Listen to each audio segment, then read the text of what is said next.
Dr. Darien is back and he's looking at one of your questions. Does appendicitis always need surgery? That one's from Jessica M. That's a great question. I think this is one of those diagnoses that I see often in the emergency room, presenting with acute right lower quadrant pain. The answer to this question is it doesn't always need surgery. Historically, when you got appendicitis, you would go to the operating room and get your appendix taken out.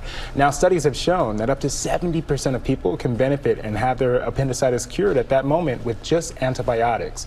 The caveat here is that the appendicitis has to be uncomplicated. It can't have an abscess or a large collection of fluid. It can't be ruptured.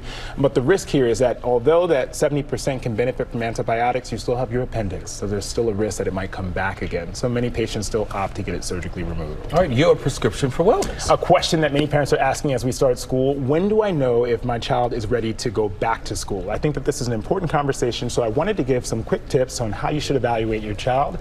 Number one, make sure that that child is fever-free for at least 24 hours, and you want to make sure that they're fever-free without any fever-reducing medications. For example, not taking any acetaminophen or ibuprofen.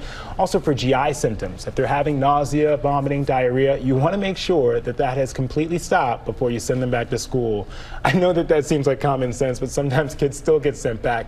If they have a slight cough, that can persist long after the infection has resolved. So I'm not that concerned, but it's important that they do, to make sure that they wear a mask, remind them and teach them how to wash their hands, and then ask a provider if symptoms like fever or rash or those GI symptoms are persistent for more than 3 or 4 days.